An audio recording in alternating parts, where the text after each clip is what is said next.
New Thought Media Network proudly presents Lindsay Leimbach, Practicing Infinite Possibilities, Fridays at 10 a.m. Mountain Time, 9 a.m. Pacific.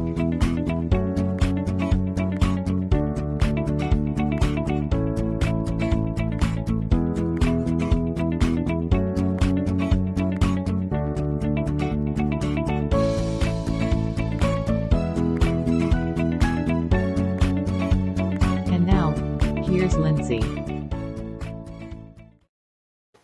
Hey everyone, welcome to PIP, Practicing Infinite Possibilities on New Thought Media Network. I know we've had some technical difficulty on Facebook on New Thought Media Network, and I apologize for that.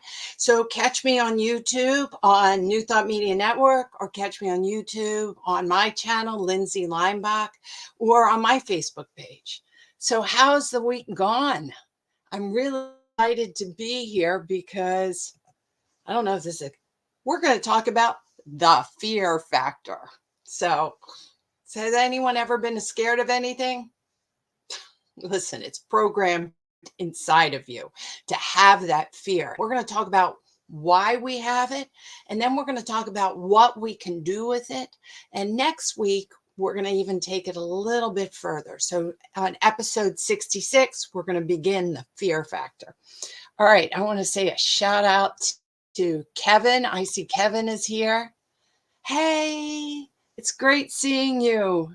And I'm glad that you're here and joining me, and my parents and Trudy and all these wonderful other people that show up. And I want to thank everybody that likes the comments and also shares them. You know, send them to other people that might have issues with fear, which, may I say, I think we all do.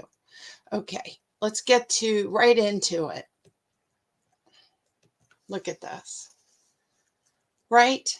There is this fear that is inside of all of us that seems like it's going and hitting us. And sometimes we have a reaction to it. We're like, we need to run away from it. We want to be in denial of it.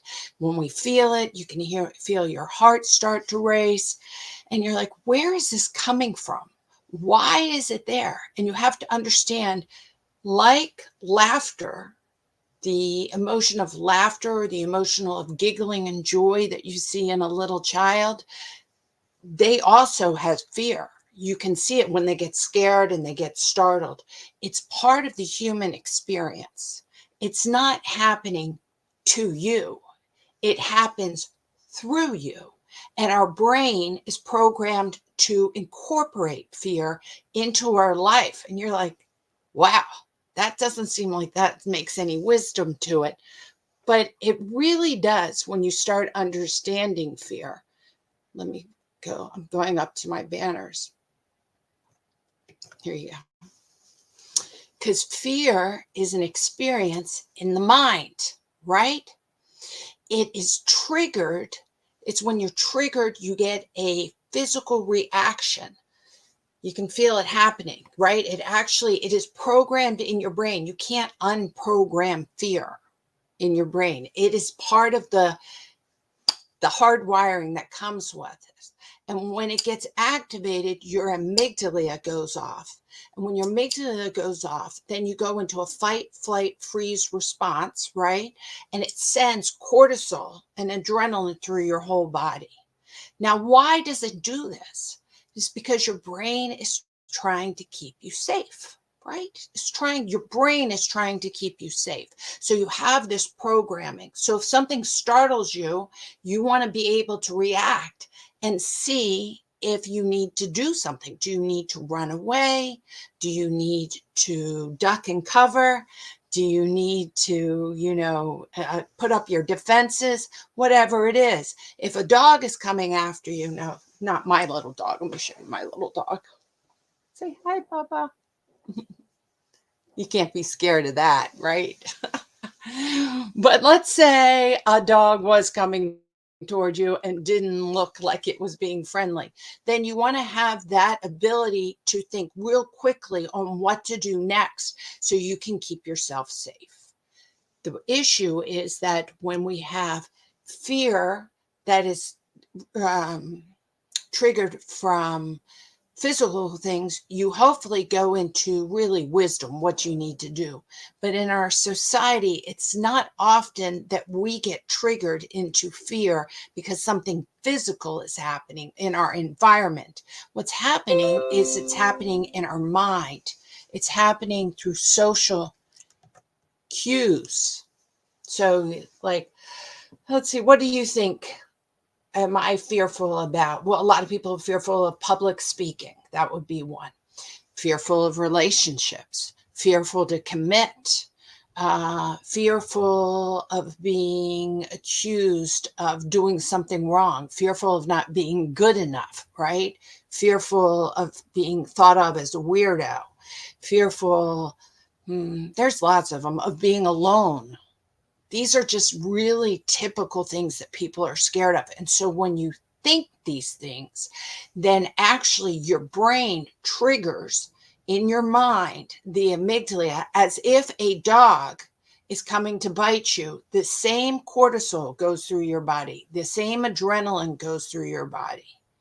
And the issue with when it's a dog, or let's say you're on a ladder, you can remove yourself from the ladder if you don't like heights, or you don't have to look out the window if you don't like heights. You just walk away. You get out of the way of the dog. But when it's in your mind, when you're thinking, oh my God, I'm so scared that I'm going to be rejected, or that nobody likes me, or I have a fear that I'm not good enough, it keeps playing and playing and playing in your mind. So it ends up really becoming bigger and bigger and bigger. When it's a mind game, which fear really is, it's your perception of what's going on. It is not necessarily what is going on, even when it comes to heights, because I don't like heights. So when I look out a window, I can feel my amygdala go off. I can feel my body tense up.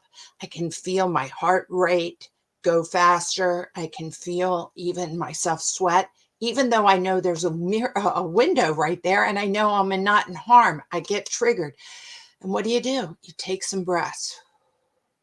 You want to be able to deactivate that part of your nervous system that is now activated from that fear response. And then you calm yourself down. And I can sit there and calm myself down, even looking out the window. And I have to do sometimes when we go out to restaurants and we go way up. I was with my son way up high and I was seeing the whole view of London. It was beautiful. But when I first walked out to our table, I could feel my amygdala go off. But I didn't want to give up my table. It was the most beautiful view. We were going to get a sunset. So I need to calm myself down, remind myself that I'm in a safe place, that this is just a fear response in my own mind. And then I sat down and I totally, absolutely enjoyed the dinner and the view. But this is true for ourselves. We have to realize that when we're having a fear response and it's in our head, because it's cued from a social environment that nobody likes me, people are going to think I'm weird, I'm going to be alienated, those fear responses, we need to catch ourselves at those times and calm ourselves down. Take those breaths. In for 3, out for 5. And activate that other part of our nervous system to get ourselves into a balanced state.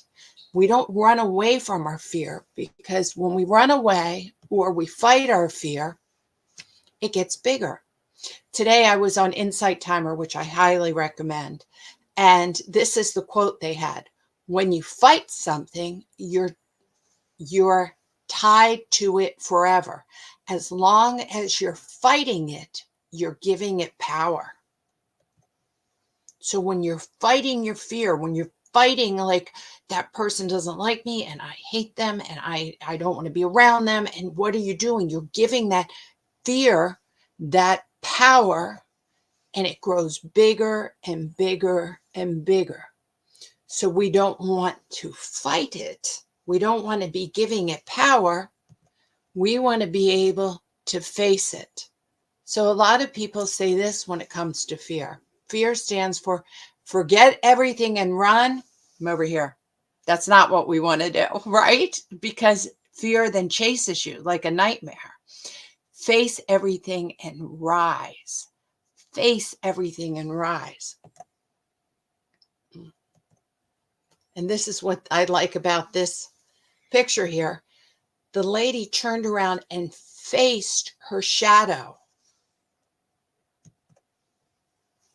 Face your shadow. Face your fear. So a physical fear is that when you get that trigger, that's wise. You need to know what do you need to do in this physical environment. You still need to face it. A social fear, we need to face it, and we have to realize that it's actually giving us a lesson. That is actually giving us a lesson, which is so awesome. And this is another one that people say, coming over here, false fear, false evidence appearing real. You have to ask yourself, how true is this fear? Why am I getting triggered in this fear? That's easier said than done.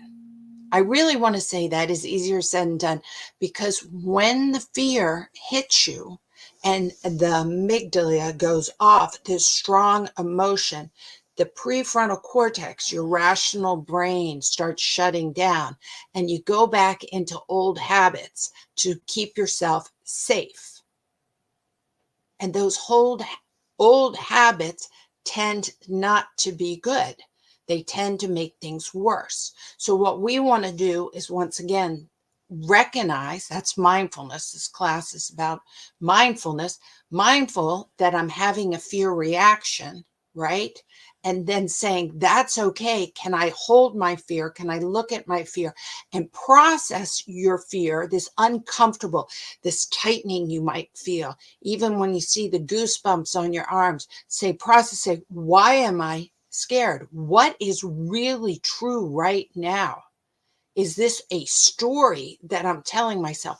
And as soon as you start activating your higher level of thinking right here, you start processing different. You start connecting your head and your heart. You start seeing the world differently. You realize that your life is a God-given gift, and it is a journey. And facing your fear is part of the gift. It's a part of the growth. It's the opportunity to grow. This is such good stuff. This is such good stuff. Let me get over back to my banners here. I've told you guys about this wonderful morning meditation that I do by Jonathan Liam on Leimbach on Insight Timer. And it has 7 affirmations. And I just keep saying, you guys should look it up. It's free, Insight Timer. And one of the affirmations is this one. I welcome the opportunity to step outside of my comfort zone. Yeah, that's a lot of times when the fear hits in, right? I do not let myself be guided by fear. So in other words, the fear reaction, you can learn from your fear, but you have to then embrace it. Is it okay to go and do something new and different? It is. It's your free will and choice that has been given to you, that you get to bring to this world. It's pretty magnificent. So let me get this done. I put these up so I can, here we go. I love this, what Ryan Holiday in The Courage is Calling by Ryan Holiday. Now, last week, I love his books. This is his other book. We talked about The Discipline is Destiny. This one's called Courage is Calling. And it really talks about how to bring forth the courage and to face your fears. Ryan Holiday, it really leans into Stoicism and stories of Stoicism, and Stoicism is very much like mindfulness. So it's the ability to see what do you have control of and let go of the things you don't have control of. And the one thing you do have control of is your fear. You do. Oh my gosh, I'm telling you, you do. Now, it doesn't mean you have control not to ever have fear. That, like I told you, is a human programming. But you have control of recognizing your fear. And then how do you react to your fear? Does your fear make you, shut down and conform and hide? Or does fear give you the lesson that you need to learn to speak up, to be more authentic? So this is his quote: out of fear, we conform. Out of fear, we don't do what's right. We mute ourselves. Now, I love this in that he says this is because he's talking about, actually, I want to come over onto what it says here. He's talking about is a lot of times when fear hits us in a social setting, we just shut down. We say, no, I'll just go with the group. And that just makes complacency. That does not allow that authentic self to express. You want to be able to know, how do you feel about things? And you want to know it from your heart, mind connection, not from this back part of your brain, which I call the caveman brain, which is like self-preservation at all times.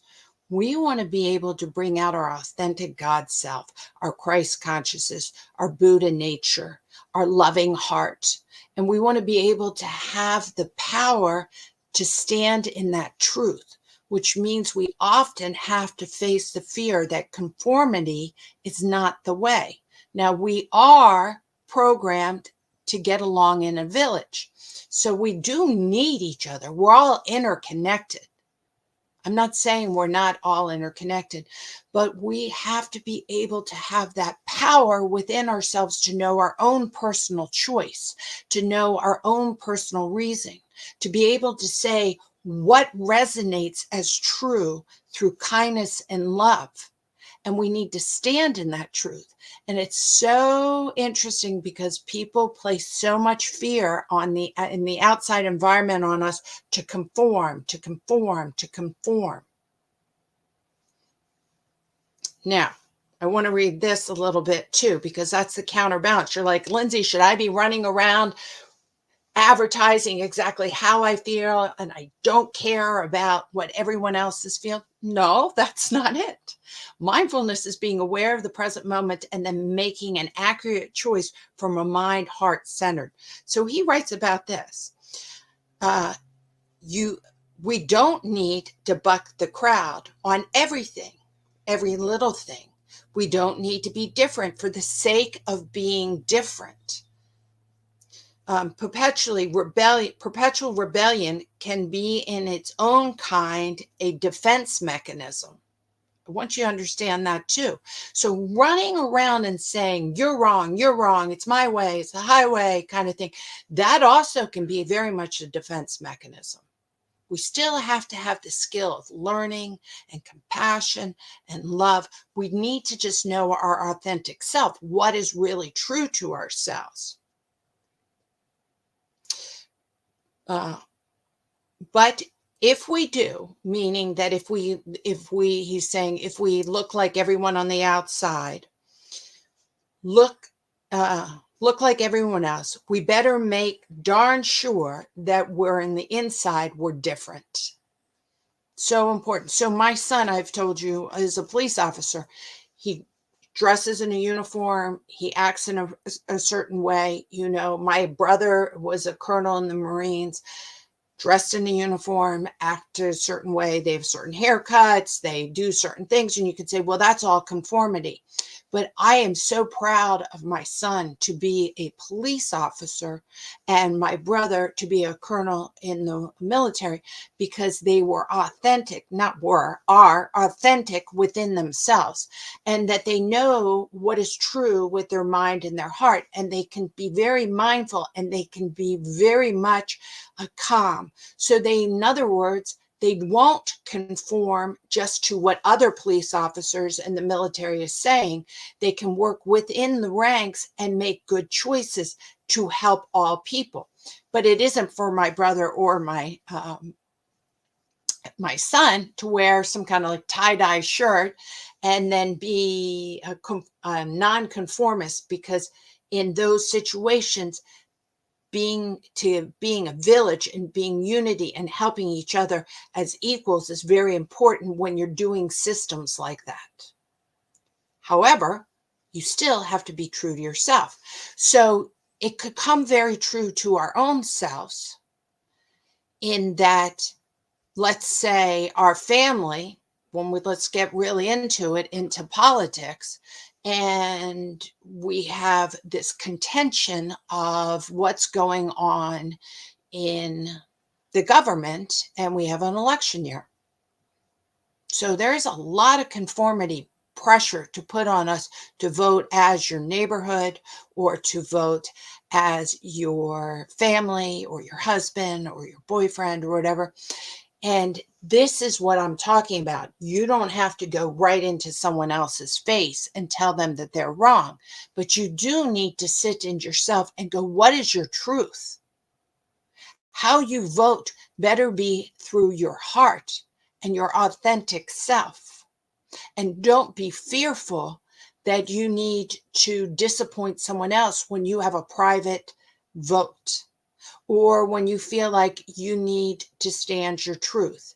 It doesn't mean you need to butt heads and start a fight, because remember, if you go out aggressively and you're in fear, you're going to trigger fear from other people, and more fear makes more fear. So be calm, like Gandhi, right? Or Martin Luther King, or Thich Nhat Hanh talks about this. Be calm, be present, be in the love of your truth. Don't go out and face other people through fear. Be in your truth, that you're expressing your light and your authentic self, right? Here's a good thing. So who are you? What is your authentic self? Can you have the courage from your inner voice, experiencing, knowing it is your God-given right for you to make a choice? You get to make the choice. This is really, really important, that you can sit back and you can have your own heart feelings and don't be scared of them. Don't be fearful of them. They're yours. This is your right. When you were born, you were given the right of free will. Doesn't mean to activate free will of what other people want. In the book, The Courage is Calling, it has a wonderful lesson from Theodore Roosevelt when he invited Booker T. Washington to the White House. He hesitated because he was a Black man. He wasn't quite sure. He had a great fear of inviting this wonderful person, Booker T. Washington, that actually helped him and advised him to the White House because of the wrath that he would get from other people and other people in the government, and especially the South.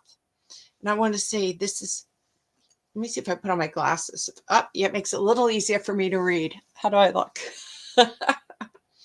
So this is what Theodore Roosevelt wrote about that. The very fact that I felt a moment's qualm on inviting him because of his color made me ashamed of myself and made me hesitate to send the invitation. As things turned out, I am very glad that I asked him, for I am calmer for the clamor aroused by the act makes me feel as if the act was necessary. Yup, it was necessary. Sometimes we ruffle feathers so we can have dialogue. As long as you're ruffling feathers from the right, not from fear. You're not ruffling feathers to fight. You're not ruffling feathers to provoke. You're ruffling feathers to have communication and open dialogue. Now, it took many, many more years, and we're still working on this dialogue. But someone needs to start the dialogue from a calm, centered place without the fear. And knowing the reason why you don't have the fear is you go into the courage from your heart-centered, God-given right of being authentic on your own personal journey. Think about the odds of your DNA. Think of it to actually be born. It's so astronomical that I am created who I am in my DNA, and to be alive now, that it's more than it's a spectacular miracle. So I am the only version of Lindsay. So I need to do my authentic Lindsay self and not have fear to express it. And in my own family, I know for a fact that we do have political different views between my aunts, my uncles, my cousins, and so forth. And we all love each other. And I don't have to agree with them. And I also don't need to fight with them. I can stand in my loving truth and show my own personal happiness and joy and kindness and be the example of my authentic truth. Right? Fear, he writes, fear votes for hesitation. It always has a reason for not doing. And so it rarely does anything. So he's saying often in fear, what happens when you have fear, you shut down. You don't do anything. If we don't find ourselves experiencing hesitation, let's see, if we don't find ourselves experiencing this hesitation very often, we should know that we are not pushing ourselves enough. So what he's saying, that it's okay to feel fear, because what goes back to the first part is that means you're stepping out into the unknown. You're allowing yourself to try new things. You're allowing yourself to be more authentic. And so when we have that hesitation, that's the first thing. I don't know if I should do that. That is a flag of, hey, let's look at this. Take that sacred pause when you feel that hesitation, because that's what fear will do first. It hesitates you. Take it and turn it into, instead of not doing something, but into a sacred pause and say, what do you want to do? Not from fear, but from love, from kindness. Every day, it's fun to try something new. And when you try something new or express yourself in a new way, and when you do something like that, you learn, you grow, and you face your fears. And we go back to this picture, your fear just starts looking silly. And it starts getting less and less and less. So fear is absolutely, facing your fear is a skill and a practice. It's something that you can do. You have infinite possibilities on what you can do with your fears. So face them. Go into them. If you make no choice, if your fear causes you to freeze, recognize that. If you're ignoring something, hold it, sit with it, think about it. Because what's sad is when we make no choice, then, and we don't face our fears, we end up being complicit to whatever's going on. And that means you're choosing what other people are choosing for you. So when you feel that hesitation, take a breath. Lean into it. Say, okay, fear is natural, and fear is telling me something. What do I need to know? Not from my fear, but from my authentic self. What can I try? What can I do? How can I get myself away from that old thinking into your heart, head? I always start with the head, heart, head thinking of how to embrace this. You don't have to go out and fight with other people, but can you express your authentic self from a place of love and kindness and know it is okay? Know it is okay. It is your right, and that is your journey, and that is why you were born. Okay, next week I want to get into fear a little bit more, and what I'm going to do is talk about fear of love. It'll be good because it'll be coming into Valentine's Day. But I don't only mean romantic love. I also mean sometimes we actually have the fear to love ourselves. Are we worthy? So let's dive into that concept. This fear is so programmed in our head. We need to learn how to master it. We need to learn how to really lean into it. If you want to get in touch with me, it didn't come up. Hold on. I don't know why that is. Let me save that and try this again. Here we go. Centeredmoment.com or centeredmoment@gmail, or message me. And if you want to tell me about a fear you have and how you leaned into it and how you brought kindness and love to it and you faced it and you worked through it, wow, I'd love to hear it. That would be awesome. I want to thank New Thought Media Network for all that they do. They're a nonprofit organization and they're terrific. So remember them when you're thinking about donating. I want to remind you guys, I always think these are good. Remember, fear, false evidence appearing real. And another way, forget everything, fear, and run. We're not doing that. Face everything and rise from that higher level of consciousness and learn and grow and have your infinite possibilities. Love to you all, and I shall see you guys next week on PIP. Keep practicing the infinite possibilities. Thanks so much.